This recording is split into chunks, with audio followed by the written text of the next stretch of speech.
All right, let's talk about electric cars. If you've been following the scene, you know that every year gets called the big one.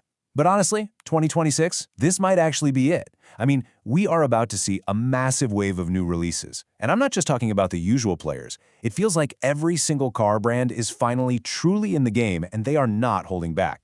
Which really makes you wonder, right? Is this it?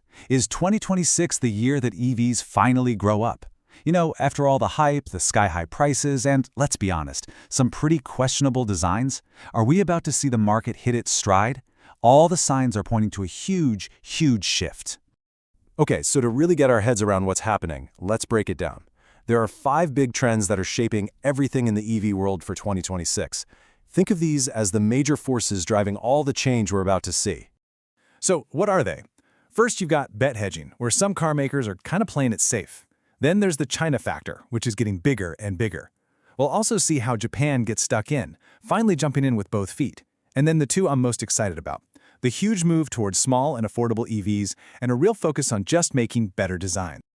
Okay, first up, bet hedging. So, let's be real, the global push for EVs has had a few wobbles lately.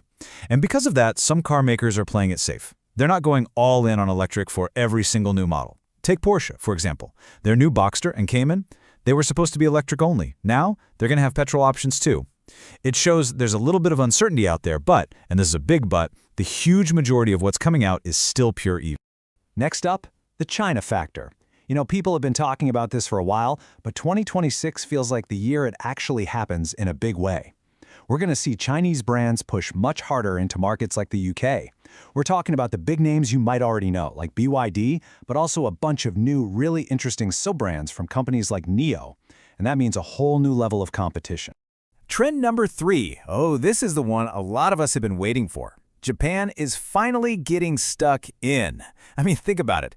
They basically invented the mass-market EV with the original Nissan Leaf, and then they kind of just sat back and watched for 10 years. But not anymore. Now, brands like Nissan, Toyota, and Honda are coming back with a whole storm of super cool new models. They're done dipping their toes in the water. They're going all in.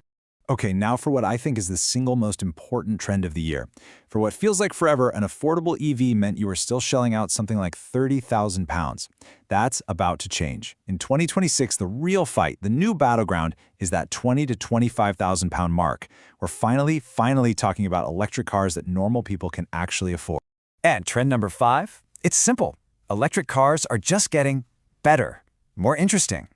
You know how for the first few years, it felt like car makers were so obsessed with just getting the tech right, the batteries, the range, the platform, that the actual design, the fun details, kind of got left behind?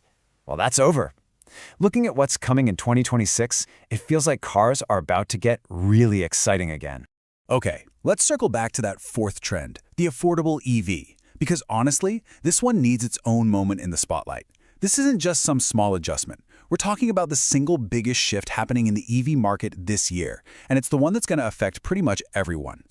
So get ready for this. The new magic number isn't just ducking under 25 grand. No, some of the most exciting new cars coming are aiming for a price under £20,000. That is an absolute game changer. It completely blows the doors open on who can actually consider buying a new electric car. I mean, just look at the difference. The first wave of EVs, they were expensive, you didn't have much choice, and the designs were, let's just say, functional. Now, look at the class of 2026. They're affordable, they're genuinely fun and exciting, and they're actually super practical. It's like a complete reset of what we should expect from an electric car. So who's leading this charge? Well, you've got the Renault Twingo, which looks absolutely fantastic and is aiming for that sub-20K price tag. Then there's the Cupra Raval, which is going to be the first of a whole new family of small EVs from the VG Group. And of course, you can't forget the Korean powerhouses. Kia's EV2 and Hyundai's Ioniq 2 are their big move into the small, cheap EV space. Oh, and keep an eye out for the MG2 from the same company that gave us the super popular MG4. But look, as huge as affordability is, it's not the whole story, not by a long shot. So let's do a quick tour of some of the other big stuff that's happening, from those Japanese comebacks to some performance cars that are just going to blow your mind. And that Japanese resurgence we mentioned, Nissan's story is the perfect example. So back in 2011, they launched the Leaf, a true pioneer. And then, what did they do for the next decade plus? The source I was reading called it a period of intense backpatting, which is just perfect. But now, in 2026, it is an absolute flood. We're getting a brand new Leaf, a new Micra, and an electric Juke all at once. All right, let's go to the complete other end of the market. Performance cars are getting a serious jolt of electricity. The stuff happening at the high end is just insane. They're pushing the tech so far that it's completely changing what we think is possible, not just with speed, but with handling. And yeah, even with how a car sounds. And the engineering here is just on another level. I mean, the first electric Ferrari, it's going to have amplified motor noise, synthetic gear shifts, and get this, the most power-dense battery ever put in a road car, ever. Then you have Hyundai's new performance brand, Genesis Magma, which is coming out with some seriously hot EVs. And Alpine? They're not just sticking a battery in an old car, they're building their new A110 on a custom, lightweight aluminum platform just for the EV.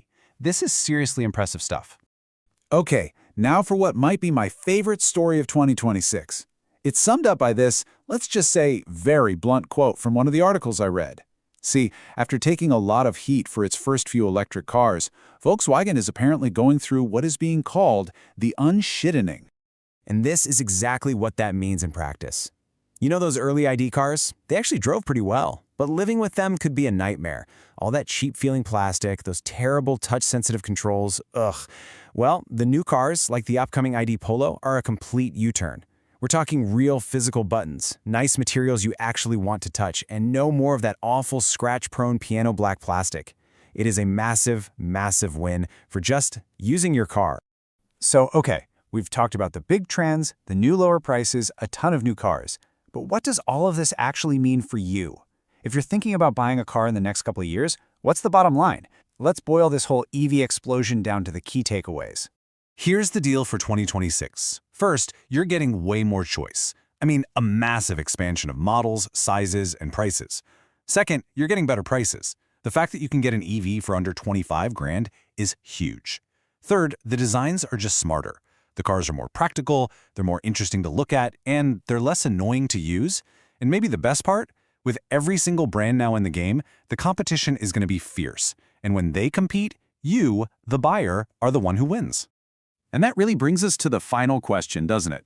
For years, the big reasons for holding off on an EV were pretty simple. They cost too much, and the choices weren't that great. Well, as we've just seen, in 2026, those two massive barriers are being completely torn down. So the question isn't when will electric cars get good and affordable anymore? The real question is, with prices dropping like a rock and the designs getting this much better, what's your reason for waiting?